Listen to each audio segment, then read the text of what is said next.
Yo, what's up with it, y'all? It's JD Travelsthenix, and I'm back with another quick video. In today's video, we're going to be talking about how your overall diet isn't just what you eat, it's everything else that you consume in life, and how we need to be careful about what we consume. Before we get into the video, if you're interested in travel and fitness content, go ahead and subscribe to the channel. Hit that notification bell so you can get updated every time I drop new content. So what other things on a day-to-day do we consume that we might not consider our diet, but actually is a part of our diet? Number one, I would say the things that we listen to. The things that we listen to in life are extremely important, especially if we're going to be listening to them over and over. So what's the first thing that comes to mind when you think about things that you're listening to? I would say the first thing that comes to my mind is just music. What type of music are you listening to? What type of words are the people speaking in that music? When you're repeating these words out loud to yourself, or you're repeating them in your head, what type of messages are you sending your subconscious mind?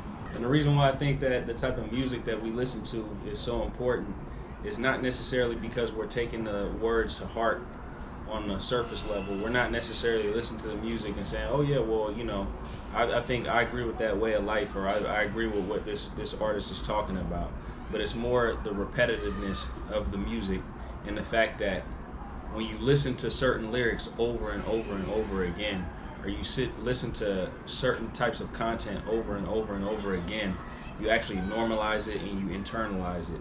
So then when you hear something that's extremely harsh, or you hear something that might be out of bounds, you don't even flinch because you're so used to hearing that message over and over again. And I think the reason why I even thought about making this video to begin with is because of music. And I don't necessarily listen to mainstream hip-hop anymore, and I never really did too much, other than probably when I was a child. But when I was a child, mainstream hip-hop was a lot different. But nowadays, the mainstream hip-hop is extremely over-sexualized. I mean, I guess you could make it a case that it always has been, but in a different way. I would say now, I would say they're just way more graphic about the content in their songs. But I would say it's over-sexualized. I feel like they're talking about doing drugs, which is something that back in the days, in the 90s, early 2000s, people were talking about selling drugs, not actually doing them. So they're talking about doing drugs, just terrible messages. It seems like it's just a common theme now that I hear in hip-hop, or at least whenever I do listen to it. It's always somebody talking about stealing somebody else's woman. You know what I mean? Or it's like a bragging right to say that you've slept with somebody else's woman. That's not anything to brag about. That's not anything to be proud of. That's actually disgusting. There's just a bunch of different messages in this music that is not necessarily something that we should be consuming on a normal basis. So we need to be careful, and especially when you're listening to the mainstream hip-hop, they're almost intentionally trying to poison your mind. So while you're listening to these messages, all it is just a process of poisoning your subconscious mind and actually poisoning your conscious mind. The next thing I want to talk about when it comes to consumption and our diet on a day-to-day basis is the media content that we actually take in from things like Netflix or TV shows.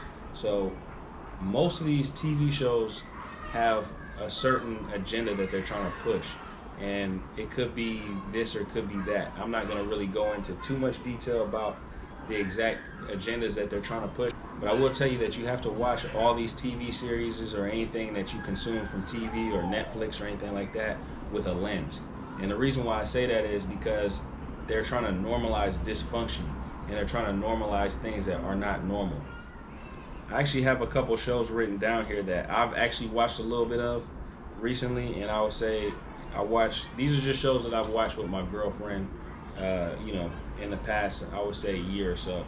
How to Get Away with Murder, Money Heist, All American, and then there's a show that we just got finished watching called Kingdom. And honestly, I actually even felt bad even finishing that last show that we watched called Kingdom, because the whole series was just straight up about dysfunction. Everybody in there was an alcoholic. Everybody in there had skeletons in their closet. Everybody in there, well, a lot of the people in there were using drugs. Nobody had good relationships. Nobody knew how to communicate effectively, and they're just normalizing all this dysfunction in one show. So you're constantly watching it, and you're constantly telling yourself, well, And if you have dysfunction in your life, you're thinking to yourself, well, this is just the way people live. This is what they do on this TV show. Everybody's drinking every single night of the week. You know what I mean? And I guarantee you, most of these actors who are in this show probably don't even drink like that. Most of them are probably not using drugs, all that type of stuff. You know what I mean? So you don't want to get caught up in normalizing these TV shows, because this is not reality. You know what I mean? How to Get Away with Murder. Everybody in that show is all messed up, and people were in that show. Everybody was drinking all the time in that show as well, but everybody just was, man, listen to the name, How to Get Away with Murder. You don't even want to watch that show. Then that other show that I was watching, All American, they had a young black dude on the show, and the whole show was basically this dude, all he was worried about was everybody else. He was basically just a big simp. You know what I mean? He was a simp when it came to his girlfriend. He was a simp. He was like hella weak when it came to his relationship with his mom. He had a terrible relationship with all the men in his life. It was just a terrible show for young black people to watch. It's just not a good show for young black people to watch. I didn't like that show, All American. Didn't like that show, Kingdom. Didn't like that show, How to Get Away with Murder. Yes, they're all entertaining. I will say that. They're all entertaining. But at the end of the day, the messages that they're trying to convey are all atrocious. So if you're going to watch those type of shows, you need to be watching it constantly, thinking about what are they trying to tell us? What are they trying to push on the audience? But anyways, that's just another form of what we're consuming every single day that we need to be careful of. One of the reasons why you need to be careful about the type of content or the type of message that you're consuming on a daily basis is because they can make you feel a certain way about yourself. And in that, I went into I put down on here some notes about slave movies. For a lot of black people, when you grow up and you watch all these slave movies, they're constantly embedding in your mind that your ancestors and you are nothing but a slave. So honestly, myself personally, I don't like watching slave movies. I don't like checking out that narrative. Another thing is that there's a lot of movies that depict black men as villains and violent women abusers and thugs and gangsters and all that type of stuff. Most black men I know in my life are not like that at all. So that's something that is constantly portrayed in the media, but is actually not a reality. Another one is movies that glorify like the gangster lifestyle or selling drugs or these type of things. And a lot of times they have black people as the characters in these movies. So this is something that we normalize, and it's something that a lot of black men or young black boys might see, and they might actually think that because all the people that they see on TV who look like them are doing these different types of things, that they have to live up to that stereotype. And even when it comes to athletics, or even when it comes to dancing or singing or rapping or anything like that, a lot of times people might see the people that look like them on TV doing certain things, and it perpetuates a stereotype. So subconsciously, you feel like that's the only thing that you can excel at, and that's the only thing that you're ever going to get any accolades, or you're only thing you're ever going to get any, or it's the only thing that you're ever going to get any positive reinforcement about, is if you're able to rap, sing, dance, play sports, or be a D-boy who's got all the dope cars and got all the, you know what I mean, the dope clothes and all that type of stuff, and have all the women or whatever.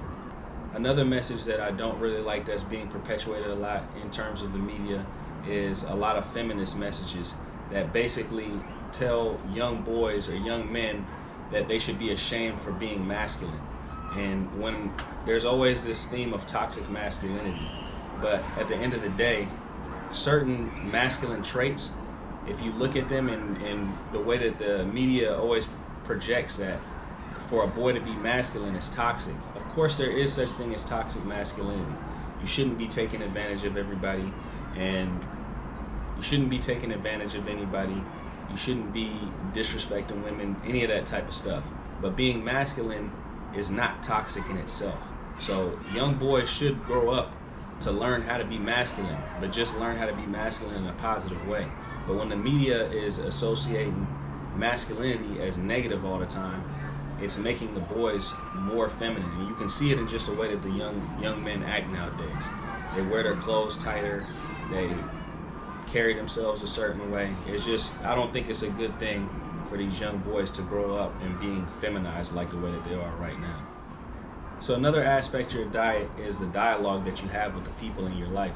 And I would say that the dialogue that you have with the people in your life is probably just as important as the media that you consume or the message that you consume on a regular basis, because this is something that we all have control of. So, and at the end of the day, we want to stay away from negative dialogue. We want to stay away from gossiping. We want to stay away from projecting our insecurities. We want to stay away from trying to prove our worth to the outside world, because at the end of the day, we don't need to prove our worth to the outside world. The only person we need to prove our worth to is ourselves. Also, I'm looking at the notes right here, is we want to stay away from unnecessary back and forth with people. If you can avoid silly confrontations, then avoid silly confrontations at all costs, because that's just negative stress, negative energy that you just don't need to have in your life. Unfortunately, at a young age, we can't really control a lot of the dialogue that we have, because sometimes we might be brought up in a family that's extremely negative, or sometimes we might be brought up in some surroundings that are extremely negative.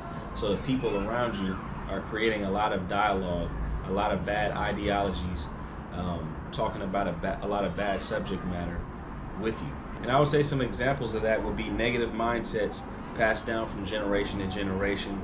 Just one of those mindsets would be limitation. And I think a lot of family members pass down limitations on their younger family members. A lot of people in the community might pass down limitations on younger people in the community. And what those essentially are is just dream killers. And there's a bunch of different people who can be dream killers in your life. It might be teachers that misinform you, or parents that tell you that your goals are too big. The thing is that a lot of people are dealing with self-hate, and a lot of people can't get over the fact that they might have not succeeded at something, so they think in their subconscious mind, if they didn't succeed at it, then why would you be able to succeed at it? Especially if it's coming from your parents. Your parents might say, well, I didn't succeed at this, so you're not going to succeed at this either. So it's just not in the cards for you to succeed at these lofty goals that you might have in your life. I mean, a lot of these things are just passed down from generation to generation. And I think it's similar to abuse. A lot of times, if your parent was abused, a lot of times your parents are going to abuse you in the same way, or they might abuse you in a different way.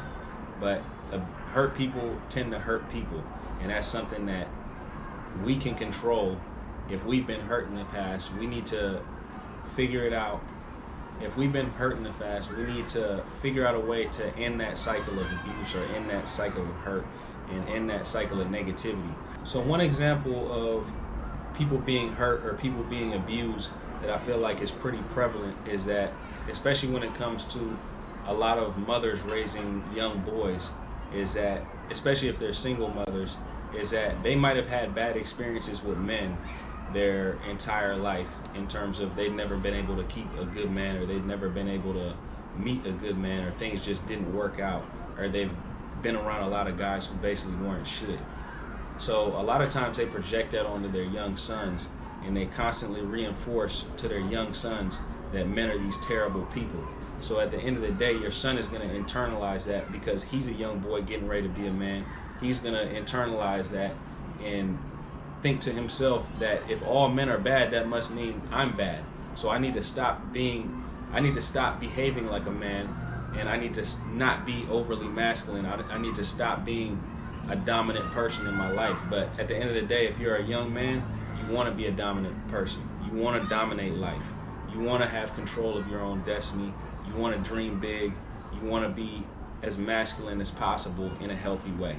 Another thing, when it comes down to like these generational curses, or maybe these curses of our environments, of people being negative, dream killers, all that type of stuff, I think the main way that we can get rid of this is to be self-aware and just be cognizant of our own behaviors, and be cognizant of the words that we speak, cognizant of the thoughts that we're thinking, and always keep a good set of goals, and keep positive people around you as much as possible. Also, if you have negative people around you, rid yourself of those people immediately. Just X those people out of your life, because there's no reason to keep some people around that aren't beneficial to you and that are pretty much just dead weight, bringing negativity in your life and bringing stress into your life. So the last thing I want to talk about when it comes down to our daily diet and the type of things that we're consuming is the biggest and baddest form of mind control, the biggest and baddest form of social engineering, and that's social media. So I have a couple of notes written down here just in terms of the things that I think that social media, the negative things that social media can cause on a person. And number one, I think social media breeds insecurity. We're always looking on social media and we're seeing what everybody else is doing. We're seeing what everybody else is having. A lot of women go on social media and they see these women with what they perceive as perfect bodies, and then they look at themselves and they say, well, I'm not living up to that. Or even men can do the same thing. You might go on social media and see the guy with the six-pack abs and you don't have six-pack abs, so it's just going to make you feel bad about yourself. Also, you might look on social media and see somebody who's having a yacht party, or you might see somebody who's got this nice car, all this nice stuff, all these material items. The memory ran out on my last memory card, so I just threw another memory card in. But anyways, I think I was talking about how social media breeds insecurity in terms of you see all these things that other people have, and it creates a jealousy within inside of yourself, and it just creates an insecurity about yourself that you don't think you're as good as the next person. They don't show you the work that it takes to actually get to where these people are at, or they don't even show you the negative aspects of your life. Some of these people who have all this money or maybe look a certain way or all these type of things, they might hate themselves deep down on the inside as well. They're just showing you all the best aspects of themselves. They're just showing you all the best aspects of themselves, or they're just showing you what people might perceive as the best aspects of themselves. Also, another thing that I put down here, I put down that social media breeds a lot of bullshit ideologies, and it does, because what it is that things catch on social media. If somebody makes something that's catchy, a lot of times people will start consuming that content and they'll start looking at that content. It might just start off with an innocent laugh, but then after you see it enough, you actually start believing a lot of these messages that you see on social media. Also, there's a lot of people who push a lot of bullshit on social media in terms of political campaigns, political shit that you just don't want to get involved in at all anyways. One thing that I really hate about social media is that social media definitely enforces a ton of negative stereotypes. Stereotypes in general are something that you should try to stay away from in general, even if you view something as a negative stereotype or a positive stereotype. But social media definitely enforces stereotypes. If you take a look at most of the black people you see on social media, it's always some comedic shit, it's always athletic shit, it's always Instagram thoughts. I feel like social media normalizes a lot of ratchetness.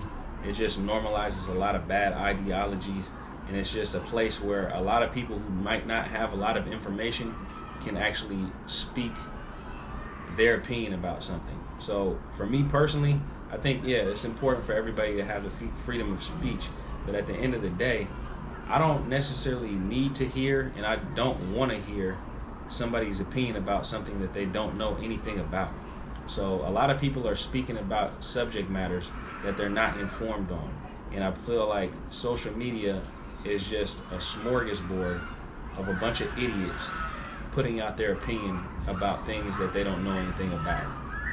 And honestly, with the whole Insta thought thing and like the quote unquote Instagram models, so it's pretty much just promoting modern day online prostitution. I see nowadays it's like all these women, or at least all these Insta thoughts. I'm not going to say all these women because there's a lot of women who aren't participating in this, but most women aren't participating in it actually. But there's a lot of women who are actually starting OnlyFans pages where they're actually selling naked pictures or videos of themselves having sex or all these different types of things, and it's monetarily, yeah, it's actually making them a lot of money, but it's actually tearing their spirit apart and it's tearing their soul apart. And it's, you know, people might think it's worth it, they might not think it's worth it. Putting yourself out there on the internet and selling naked pictures of yourself or selling sex tapes of yourself is just something that, you know, I just don't necessarily think it's a good idea. I mean, if you want to do that type of stuff, keep it on the private, you know what I mean? You don't want to put it all out there for the world to see. Another thing about social media is that it just promotes a lot of materialism, and it promotes a lot of superficiality. So when you see all these people who have these nice cars, these nice clothes, they're around all these women, and all these things that you might even think about that would belong in a rap video, all these quote-unquote normal people are just flossing and flashing all the stuff that they have. It just makes you want to have more and more and more. When at the end of the day, accumulating a bunch of material items is not even a healthy practice. Most people who actually have stress-free lives are actually minimalists. They don't want to have as many options. You know what I mean? So when it comes down to cars, having more cars is just more money that you're going to have to spend, and more of a headache to think about putting insurance on all these type of cars. This car might be breaking down, that car might be breaking down. Having one reliable car is probably the best way to go in terms of that. Also, when it comes down to having a bunch of clothes, if you have a bunch of clothes, you're not even going to be able to wear them all. If you have a bunch of shoes, you're not going to be able to wear them all. You know what I mean? You can only wear one thing per day. You know what I mean? I look at a lot of the superficial stuff on Instagram, and one person in particular, I'm not sure if I actually made a video about this before, but there's a dude named Dan Bilzerian, and I've seen that hella people that I follow on Instagram actually follow this dude, and his whole page is all about just superficiality, going around with a bunch of women, spending money, going on boats, doing all types of crazy stuff. It looked like something out of a movie, and he's trying to portray this to be his actual lifestyle, which is most definitely not his actual lifestyle. Nobody could even keep up with that type of lifestyle, you know what I mean? But at the end of the day, I actually saw an article on that dude Dan Bilzerian that he's actually broke, you know what I mean? But he's portraying himself that he's some type of big shot poker player, and he's got all this money, all these women, all this type of stuff. But in all actuality, on the real, the dude's actually broke and being sued by all different types of people right now.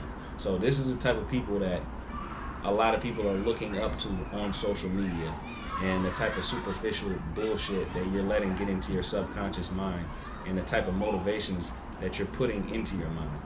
And also, another thing I want to talk about in terms of the social media is that there's a lot of false information on there. And for myself in particular, I'm somebody who's big on health and fitness and those type of things. So there's a lot of false information, there's a lot of fast food information on there.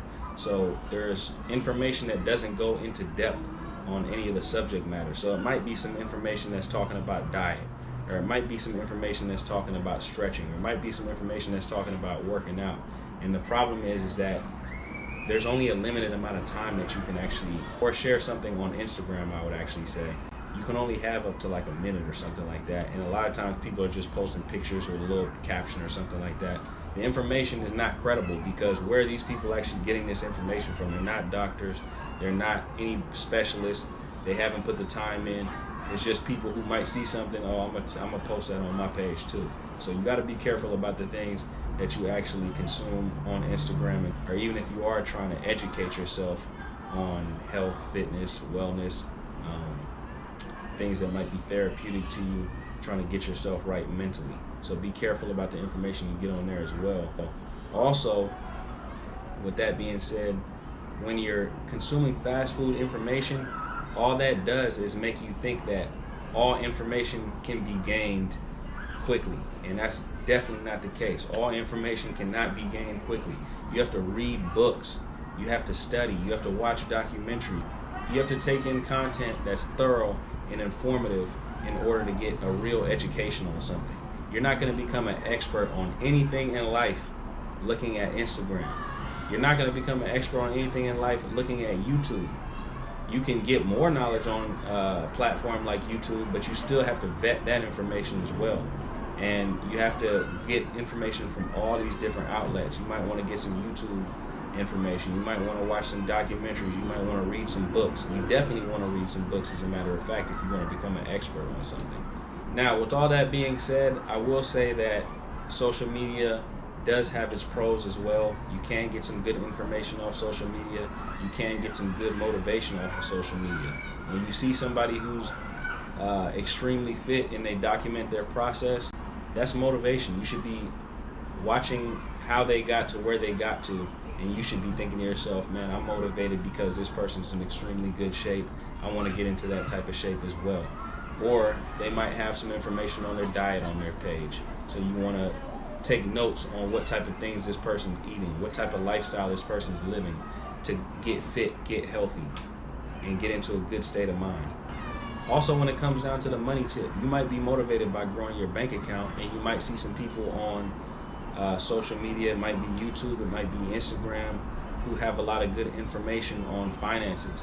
So there are different aspects of social media that can be educational as well. So I would suggest everybody to use social media for, number one, education, and then if you're trying to grow your platform, I would strictly try to grow your platform just to monetize your platform and to be able to make money on it. Get a following so you can sell products. Get a following so you can sell courses. Get a following so you can get a sponsorship or maybe this or that. But you shouldn't just be on social media just on there just because you're bored. That's a quick way to get a lot of bad information, and that's a quick way to internalize a lot of these bad mindsets. But anyways, y'all, I'm sorry for rambling so long, but I felt like this is a message that I had to get out there. I'll holler at you guys later. If you guys have any comments about this video, if you have any questions about this video, if you have anything to add about this video, go ahead and leave that in the comment section. If you guys are interested in a personalized diet and training program, hit my website, that's travelsthenix.com, or just hit me on Instagram, that's @Travelsthenix. I'll holler at you guys later. Peace.